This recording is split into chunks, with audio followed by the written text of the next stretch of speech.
러시아는 크림반도에서 모든 걸 다 봤다고 생각했을 겁니다. 그 요새는 이미 우크라이나의 드론들이 물류를 망치고 해상 운송을 마비시키고 매일 밤 크림반도 전역을 날아다니며 방공망, 저장고, 그리고 다른 목표물들을 타격하면서 오히려 부담이 되어버렸습니다. 하지만 러시아는 우크라이나가 항상 더 많은 비장의 수를 가진다는 점을 알아야 합니다. 방금 본 건 정말 대단한 한 수였습니다. 우크라이나 오메가 부대의 잠수부들이 방금 상상도 못할 일을 해냈습니다. 적진 깊숙한 곳에서 작전을 펼치며 그들은 할리우드 시나리오 작가도 자랑스러워할 만한 일을 해냈습니다. 그리고 이것이 러시아에게 말해주는 것은 크림반도를 둘러싼 전투가 격화되었다는 사실입니다. 우크라이나는 이제 멀리서만 공격하지 않습니다. 이제 우크라이나는 사람들을 반도로 보낼 수 있습니다. 기본적인 내용부터 보겠습니다. 7월 17일 우크라이나가 크림반도 사키 공군기지를 다시 공격했다는 소식이 전해졌습니다.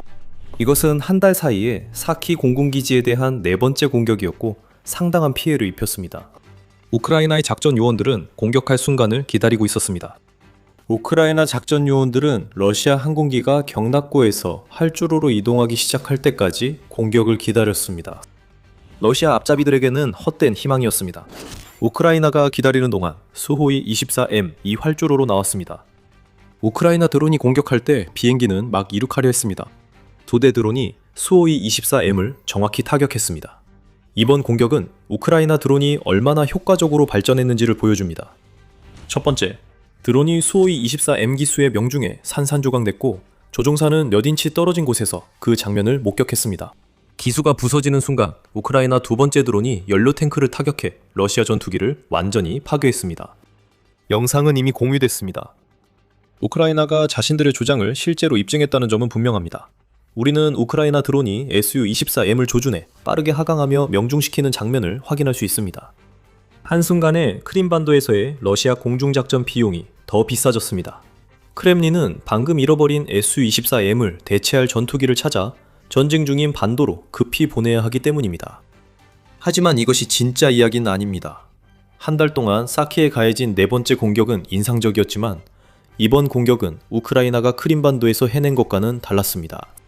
보통 이런 유형의 공격에 대해 보도할 때는 본토에서 발사된 드론이나 혹은 흑해의 해상 드론에서 발사된 드론에 대해 이야기하곤 했습니다. 이번에는 아니었습니다. 우크라이나의 최근 성공은 기존 드론 운용자들이 이룬 것이 아니었습니다. 영화 같은 이야기지만 우크라이나는 전투 잠수부들을 직접 크림반도로 보내 사키 공군기지를 공격했습니다.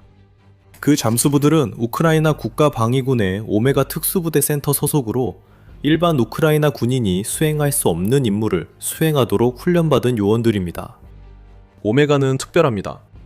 우크라이나와 러시아 전쟁에서 주목받지 못하지만 오메가 요원들은 우크라이나의 자랑스러운 정예 요원입니다. 오메가라는 이름을 가진 특수부대 센터에는 8개의 분견대가 있으며 모두 오메가라는 이름을 사용합니다. 이는 부대의 결속력과 그림자 속에 머무르는 능력을 상징합니다. 오메가의 임무는 단순합니다. 테러와의 전투, 그리고 우크라이나에 대한 무장 침략을 격퇴함으로써 국가 안보와 방위를 보장하는 것입니다. 푸틴의 이른바 특별 군사작전이라는 맥락에서 이는 러시아와 관련된 모든 것을 찾아내어 파괴하라는 의미와도 같습니다. 우크라이나 정예 요원만 오메가에 들어갈 수 있습니다. 이 센터에는 501명에서 1500명 사이의 요원들이 있는 것으로 알려져 있으며 밀리터리랜드의 보도에 따르면 그 모든 요원들은 고도로 훈련된 전문가들입니다.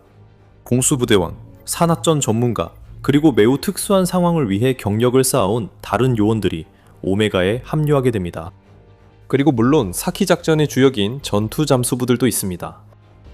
우리는 오메가가 사키에서 어떤 작전을 했는지 정확히 알지 못합니다. 그건 당연한 일입니다. 오메가 같은 센터는 비밀 작전의 모든 세부 사항을 사후에 공개하지 않을 것입니다.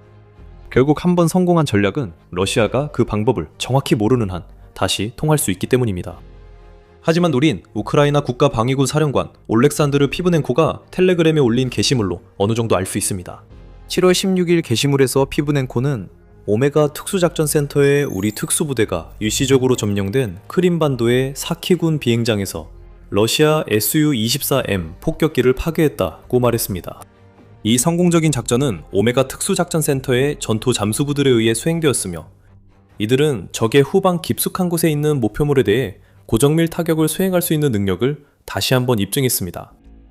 추가 정보는 유나이티드 24 미디어에서 전해졌으며 이 작전은 준비에 3주가 걸렸고 우크라이나 공군과 보안국의 지원으로 수행되었다고 밝혔습니다. 피브넨코는 이번 작전에 몇 가지 세부 사항을 추가로 공유했습니다. 표적 식별은 잠수부들의 공격이 있기 며칠 전에 이루어졌습니다. 국가방위군은 러시아가 사키의 Su-24M을 보유하고 있으며 이를 우크라이나의 미사일 발사에 사용 중의 가능성을 알고 있었습니다. 계획은 오메가 특수부대가 크림반도 자체에 침투하여 그곳에서 드론을 띄워 Su-24M을 타격하는 작전을 준비하면서 이어졌습니다. 하지만 그 외에는 우리가 전투 잠수부들의 작업에 대해 알고 있는 것에 근거해 추측할 수밖에 없습니다. 그 잠수부들은 어떤 방식으로든 크림반도에 투입되어야 했을 것이고 아마도 순찰정이나 소형 잠수정을 이용해 시야에서 숨길 수 있었을 것입니다. 그들은 드론을 발사한 뒤 탈출할 수 있는 크림반도의 해안 지역까지 이동하는 어려움도 극복했어야 했을 것입니다. 그리고 잊지 마세요. 그들은 드론도 운반해야 했습니다. 이 모든 일은 임무의 항법 관련 부분도 관리해야 했고 수중에서 헤엄치고 조수와 해류를 극복해 목표에 도달해야 했습니다. 작은 실수도 큰 대가를 치렀을 겁니다. 잘못된 해안 지점에 도착했다면 작전이 시작도 하기 전에 끝났을 수도 있었습니다. 물론 그 전투 잠수부들은 임무를 수행하는 데 도움이 되는 장비를 갖추고 있었을 겁니다. 이제 이 역할을 맡는 많은 이들이 방수 태블릿을 받아 GPS와 도플러 위성 위치 결정으로 항법 지원을 받을 수 있습니다. 그래도 그 임무는 엄청났습니다. 크림반도로 들어가서 정확한 타이밍에 사키에서 드론 공격을 실시한 다음 다시 빠져나와야 했습니다. 이 사람들이 전문가인 이유를 이제 아시겠죠? 이런 작전에는 전례가 있습니다. 러시아가 우크라이나를 침공한 초기에는 러시아가 짧은 폭격 끝에 뱀섬을 점령했고 러시아 침공군이 섬을 떠나라고 명령하자 우크라이나 국경수비대가 사실상 러시아군에게 욕설을 퍼부은 뒤에 포로로 잡혔습니다. 뱀섬 점령은 러시아의 큰 승리였습니다. 만약 계속 점령했다면 서부 흑해의 그 섬은 방공망 배치에 최적이었을 것입니다. 게다가 길이가 1km도 안 되는 이 섬은 우크라이나가 상선을 흑해를 통해 국제 해역으로 보내는 항로 중 하나에 위치해 있기도 했습니다. 러시아는 뱀섬 점령 직후부터 뱀섬을 두고 술수를 부리기 시작했습니다. 2022년 6월 30일 푸틴의 군대는 우크라이나에 대한 선의 표시라며 철수한다고 발표했습니다. 오스프리 퍼블리싱은 이렇게 보도합니다. 우크라이나는 러시아군이 떠난 것을 믿지 않았습니다. 우크라이나를 지배하려는 국가에 선의가 있을까요? 그래서 2022년 7월 7일 우크라이나 73 해상특수작전센터의 전투 잠수부들이 투입되었습니다.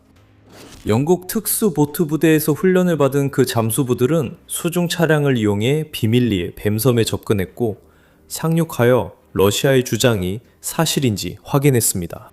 역시나 러시아 군함들이 곧 접근하기 시작했고 러시아의 선이란 푸틴이 자기 나라의 미래를 생각하는 정도에 불과하다는 것을 우크라이나에 보여주었습니다.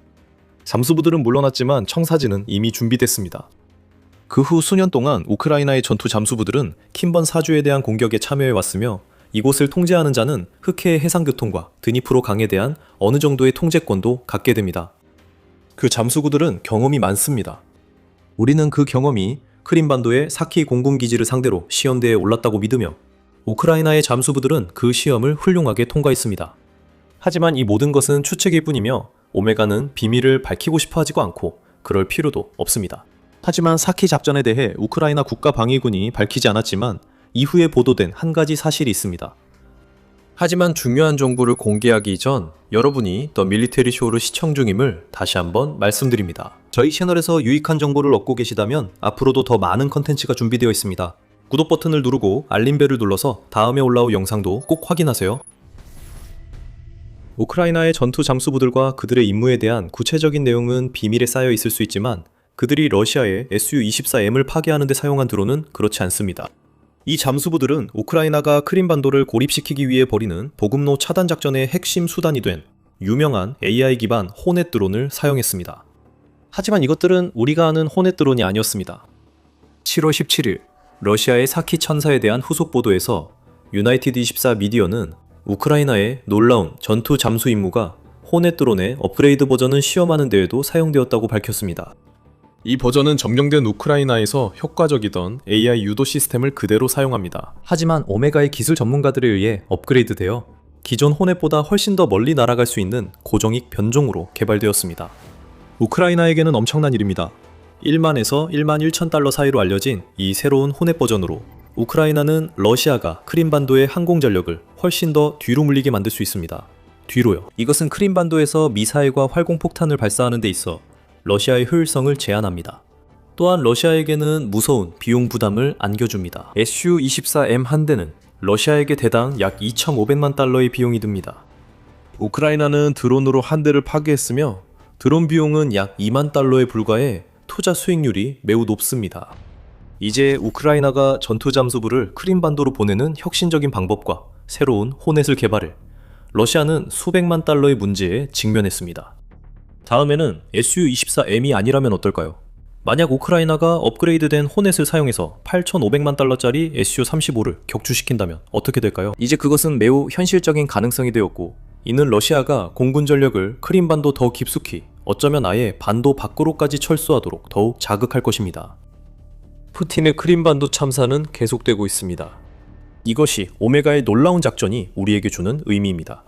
우크라이나는 거의 확실히 재앙으로 끝날 대규모 상륙 작전을 감행하지 않고도 병사들을 크림반도로 보내는 방법을 찾아냈습니다.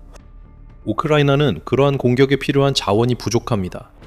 우크라이나 해군은 사실상 전함이 없습니다.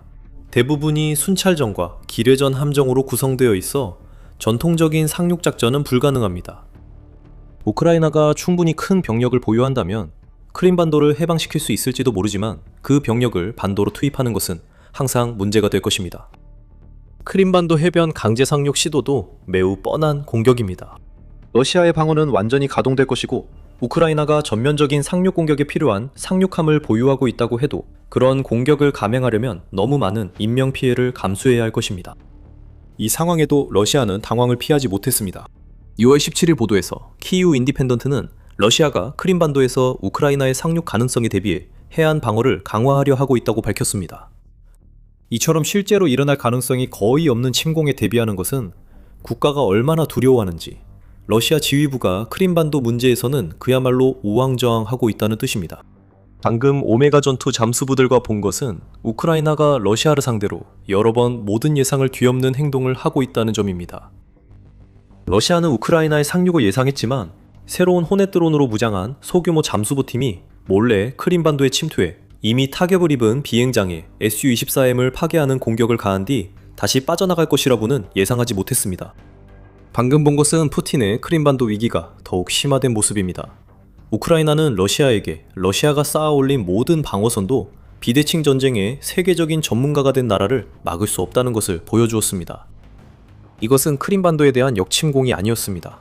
이것은 정밀한 작전이었고 푸틴의 크림반도 장악력이 무너질수록 우크라이나가 이런 종류의 작전을 더 많이 수행하는 모습을 보게 될 것입니다. 러시아는 크림반도에서 요란하게가 아니라 조용히 물러날 것입니다. 우리가 크림반도를 더 넓은 시각으로 바라본다면 그 사실을 알 수 있습니다. 오메가의 작전이 아무리 인상적이어도 이미 넋이 나간 러시아 점령군에겐 또 한 번의 치명타일 뿐이었습니다. 사키만 봐도 알 수 있습니다. 러시아의 공군력은 이미 전투기와 폭격기를 비행장에서 이륙해 그 주변을 맴돌며 미사일과 폭탄을 발사하고 다시 착륙시키는 것 외에는 거의 쓸 수 없을 정도로 약화되었습니다. 러시아가 점령지 밖으로 출격하는 일은 거의 없습니다. 이는 우크라이나가 이미 러시아의 비행기 438대와 헬리콥터 354대를 파괴했다는 7월 20일 우크라이나의 발표와 무관하지 않을 것입니다.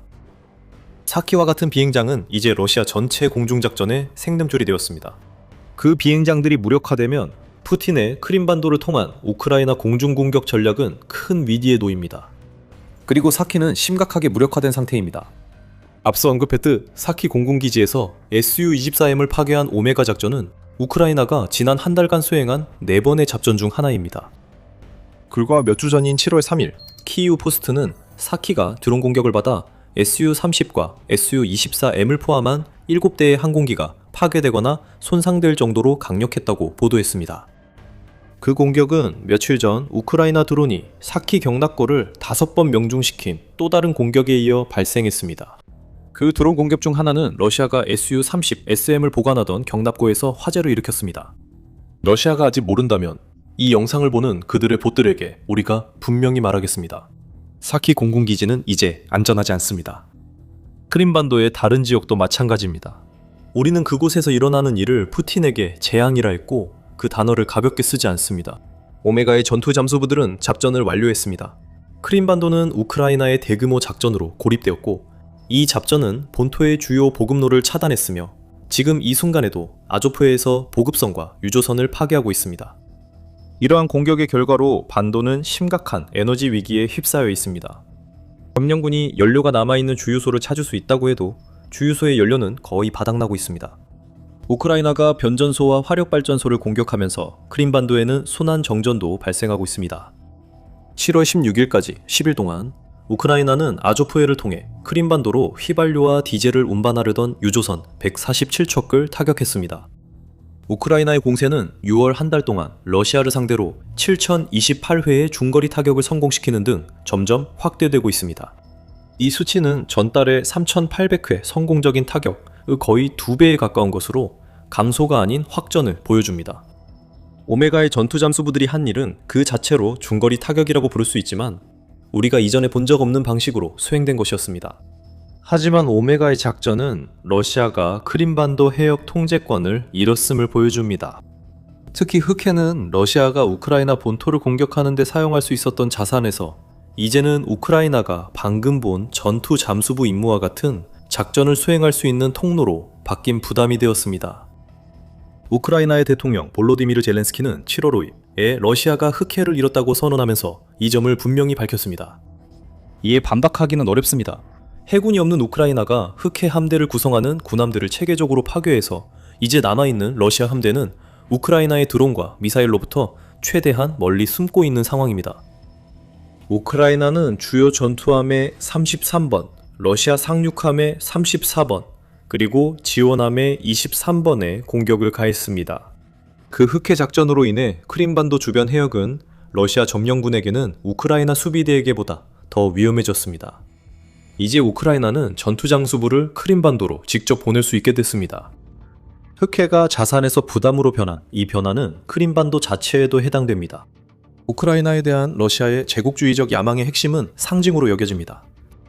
러시아는 2014년 크림반도를 거의 저항 없이 점령했습니다. 푸틴은 이를 우크라이나 전체에 대한 지렛대로 삼고 크림반도를 러시아 부유층이 모여야 할 곳으로 홍보했습니다. 이제 그곳은 연료는 없고 식량은 제한적이며 전기도 없으며 공군 기지의 전투기들이 불타는 전쟁터가 되었습니다. 크림반도의 많은 점령자들은 오메가가 해낸 일을 아마도 전혀 듣지 못할 수도 있습니다. 적어도 한참 시간이 지난 후에야 알게 될 것입니다. 러시아는 이 놀라운 전투장소 작전을 자국민들에게 숨기기 위해 모든 것을 할 것입니다. 하지만 일어난 일을 숨긴다고 해서 아무것도 달라지지 않습니다. 우크라이나는 이미 크림반도를 고립시키고 있습니다. 이제 우크라이나는 새로운 공격 수단을 얻었고 크림반도의 공격력은 약해졌습니다. 우크라이나 오메가 잠수부들이 크림반도에서 놀라운 성과를 냈습니다.